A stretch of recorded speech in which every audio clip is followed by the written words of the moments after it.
You have now completed in this course your first speeches, your informative speeches, and you're going to be using the same concepts that you've learned, the same skills that you've developed when we do group work. And our second speech in this course is a group symposium.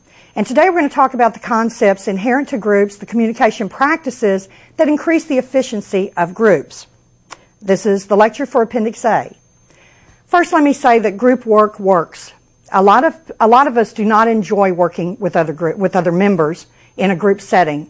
We like to take responsibility just ourselves, only have to depend on ourselves, and it's just kind of like a trust issue. But over and over again, industry has shown, studies have shown, that the group or team concept is what produces better results. So we're going to look at some of the things today that will ensure that your group is successful in communicating and successful in presenting. What are the advantages of group work?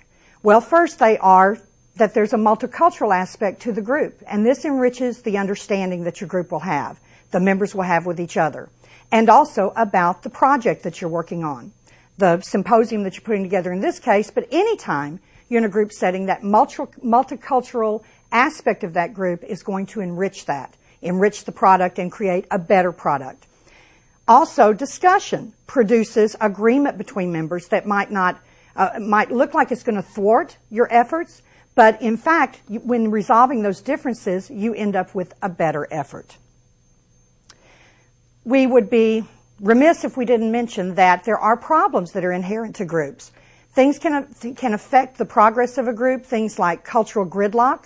This is where there really can become, and it's rare that it happens, but there can become an inability to communicate because of their profound differences, profound cultural differences in the group members. Only once when I have been teaching this course, and I've done this now for about 6 or 7 years, only once have I seen a group reach cultural gridlock. And in that case, it actually was the fact that that group was not as multicultural as it should have been in order to be most effective. So actually, when we reorganized that and brought other cultures in, we had a better work effort and a better work product. The other downside to group work, or the other thing that can happen that will slow the progress, is when you have groupthink. And this is where the members just kind of blindly follow one member of the group, or an idea is presented and it's not really critically examined in full, and then what happens is that uncritical acceptance just kind of moves this group forward like a blob. And so not looking at other options, not looking at other avenues, creates a problem on the product and creates a less effective group end result. What can you do about problems that you'll encounter, or even setting your goals, especially setting your goals rather? You can employ different techniques to solve problems in groups and to set goals. John Dewey is a sociologist who created a reflective thinking sequence approach to goal setting, to problem solving. It's a 5-step sequence that groups will engage in order to set better objectives, come up with a better plan of action, fully understand a problem, and solve those problems that come up. So what are the steps? The first is that you want to define your objective or problem. And let me say here that 2 of these steps are what groups fail to fully develop, fully engage in, and because they do that, they end up with a poor result. So the first and the last steps need to be given attention. The time needs to be taken with them in order for this thinking technique, this reflective thinking technique, to work to your advantage as a group. So first, defining the objective, fully define it. Defining the problem, fully define it. Take the time and give to this step in order to proceed to the second and have a better result. The second step is to generate possible plans in order to meet your objective, or plans in order to solve the problem. So what would the solutions, or what all are your options on solutions, what all are the options you can take in order to reach your objective. The third step is to evaluate. You want to evaluate the plans or the solution options, and hey, here's the best one. So you can see spending time and eliminating those that pale in comparison to others, and then coming up with best possible is going to be worth your while. The fourth step is to develop a plan of action. When we develop that plan of action, because we've chosen which way we're going to go, obviously you need at that point to be thinking of these members will contribute this, these members will take responsibility for that. So this plan development includes assignments and task administration. The last step, as I mentioned, we get our job done and we leave it and we go, that's over, done with. But you want to take the time to evaluate the results, evaluate what your product was, evaluate the merit of it, and take the time to look and see, could we have done something better? Or what works so we know in the future, hey, we want to use this again. We want to employ this again. So this is a really good way for groups to deliberate, a really good way for groups to set their objectives, meet their goals, solve their problems. When you are working in a group, there will be a leader who emerges, one or more. But leaders either are kind of designated or understood because of some special expertise they bring to that task at hand, or leaders may be elected. There's several different ways that a leader may emerge. Know that there are different types of leadership behavior. So regardless of who's leading your group, in the best possible world, you have a task leader together with a social leader. Both of these are very important to keep a group moving along. Task leadership, that's what it sounds like. You're directing activity. Social leadership, you are building and maintaining relationships. And it's very important if you give all your attention to, and let me stress, these are leadership behaviors because it gets confusing. We're going to look at different types of leaders and different leadership styles. So know that these are behaviors. But if you are giving all your time and attention as a leader in a group to tasks at hand and neglecting to nurture those relationships by being engaging in social leadership behavior, then your group work is going to suffer. So we need to remember to pay attention to our members, pay attention to their needs, getting them what they need to succeed, that social leadership aspect in addition to getting the job done. As I mentioned, we're going to talk about several aspects of leadership. Types of leaders in groups is another aspect we want to look at. There are three basic types of leaders. And if you've done any working, either anywhere really, either in your career, your designated career, or odd jobs that you've had to get you through school, get you through college, you've probably worked for one of these leaders. Autocratic is the first. That's someone who just makes the decisions, doesn't really consult with the members, kind of, takes the ball and runs with it. This uses rewards and punishments to control the group members. And so think it's an easy way to remember which is an autocratic leader. You're working for them. And I personally have had autocratic bosses, so I recognize this right off the bat. The second type of leader is a participative leader. In this case, it's a more democratic setting, and you have a leader who wants your input and solicits that. This is a wonderful leadership or type of leader to serve under. And just think working with as opposed to working for. The third kind of leader is a free rein leader. Now this sounds great. On the surface, this sounds great. It just leaves the members to do what needs to be done. Doesn't really interfere, doesn't really offer any guidance. But hey, I'm the leader, but it's kind of in name only. I'm thinking Queen of England. Okay, but you're working in spite of this leader. It is not as nice as it sounds because leadership, we all need leadership. We need that. We need to know that we're getting closer to our goal. We need to know, and we need to have those resources when we need them, guidance when we need it. And finally, we just need direction. And so that's what that leader is charged with. So I encourage you, when you're forming your groups, be thinking about leadership and be thinking about the leader that you will need in order to do and have the best possible result. The third aspect of leadership are leadership styles. We have transactional leaders and leadership style, and we have transformational leadership style. The difference, transactional, is based on exchange. It's rewards and punishments, but think of a transaction.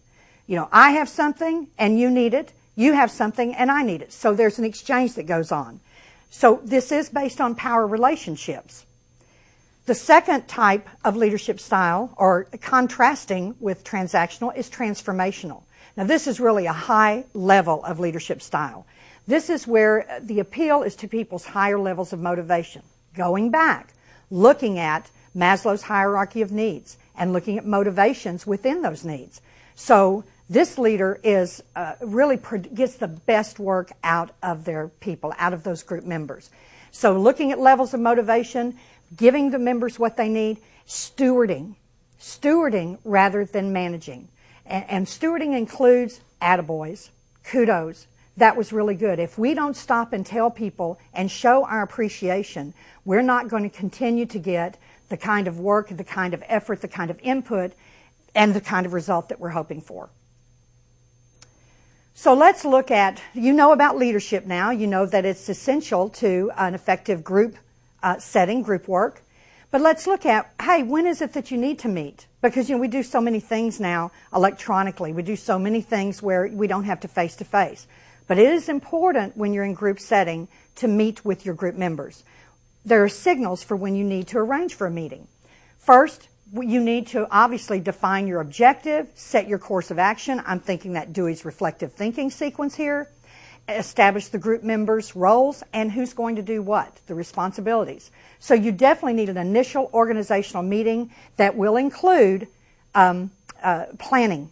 Will include that initial planning, setting those goals, and then starting with that, deciding that best plan, and then moving forward. The second need for meeting is indicated by progress reports. We don't just meet that first time and say, hey, see you when we deliver the product. You need to meet periodically to report on progress. This also helps because some of us are procrastinators, and when we have a progress meeting, we know we're going to go to that progress meeting, we're more inclined to get something done by that progress meeting. And then that will make those of us who are uncomfortable depending on others or who have kind of trust issues, we become more confident, calmer, and we're able to do our best work because we're not fretting that no one is doing their part or their respective parts. The third indication of holding a meeting is when you want to discuss the meaning of information face-to-face. There are things that have come up during the time that you're working on your project that, hey, we need clarification. Hey, we need to look at this data. I'm not really understanding. Or here's what I found out, and which way do you want to go? We didn't anticipate. We need to make a choice here. So discussing information that crops up during the course of that group work is a very important, or a flag that you need to have a meeting. And then finally, to finalize the product. In the case of this class, you're going to be giving a group symposium. You certainly want to meet and practice that each person's part of that symposium before you get up and present it. So to finalize that product and everybody say, oh, we've got everything we need.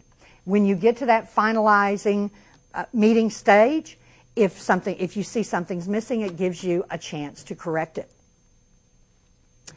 So how do you plan a meeting? What's effective?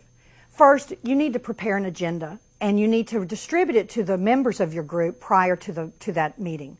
An agenda lets everyone know, hey, here's what we're going to be looking at. Again, prompts for those of us who kind of drag our heels.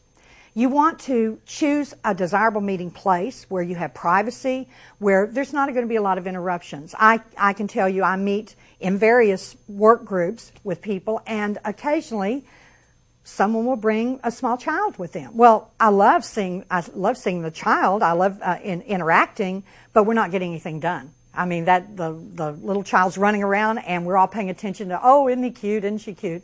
So you want, when I say free from interruptions, cell phones turned off, extra people. Hey, we'll see you a little later, so you're not distracted and you can get the work done.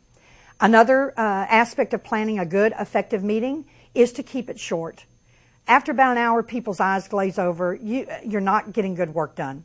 So plan, and that agenda that you're going to prepare at the outset and provide to the members, keep in mind, we've got to get this done in an hour. So if it's going to take a second meeting, because you can see that spillover, by all means schedule a second meeting. Don't try, and now you're going on 3 or 4 hours or 2 hours even. People get tired and it becomes counterproductive. The last insurance that you can have for a successful meeting is have materials ready. That includes information that your group members may need. It includes even things like paper and pens, so you can take notes. You may want a flip chart, a marker board, whatever, as you're doing your planning. So these are things that you do to ensure that the meeting time is going to be productive and not going to waste anyone's time. So looking at effective group meetings, let's remember that All members need to participate fully. Without all members participating, you're going to have an inferior product. And you're going to have people start to freak and start to, oh my gosh, if he's not doing that, I need to do that. And so you can see the wheels start to come off. So commit as a group member to participating fully. Another thing is to ensure an effective meeting or effective meetings is that when you have a larger group, a more formal group, it's a good idea to use parliamentary procedure. This just ensures that you're getting something done instead of things break down and people are chatting and you've got, so the larger the group or the more formal the group, then you want to use this procedure. And in Appendix A in your text, there's a how-to. And it's extremely interesting. I'm in many meetings, but I don't really study parliamentary procedures, so that information in your chapter is very interesting to see how all that works. And then finally, that insurance for an effective group meeting is that the majority is going to decide the question, and commit yourself to that. You know, don't kind of take your ball and go home if you don't, if what you want to see happen doesn't. So majority will decide. What you hope for, what you're working for, is consensus, where everyone in the group agrees, but you just may not be able to get that. So you're going to have to put things to votes, and you're going to have to get happy about it. So, as far as your own group communication skills, it's nice to step back and take a look at where am I effective, where can I be more effective. Sometimes we don't get the avenue that we want to see taken because we are ineffective as a group communicator. So your text in Appendix A has, I think it's Figure A1, has a survey that you can kind of self-complete and to determine, are my communication skills in a group setting what they could be, because that could actually bring that up and you could see more of your ideas implemented and be happier with the group product. So remembering, as we're wrapping up here, and again, this is to get you ready for your group symposium, remember that the first rule of an effective group meeting is, or effective group work, is to show up, it's so important, and contribute. Because your work product will reflect who did what, and if there was lack of participation. We will be able to see that in that product. So you're ready for the success of your group symposium in this class, and anytime you have group work, I urge you to go back and look at these slides, look at this information to remind yourself of how you can ensure your own effect as a group member and the success of your product, your end product. So you want to use the skills that you've learned so far in informing, and you've done that. You've completed informative speeches in this class. You want to add to it the concepts we've talked about today, the practices we've talked about today for group work, effective group work, and then you want to incorporate both of those, utilize both of those things to have a successful group symposium.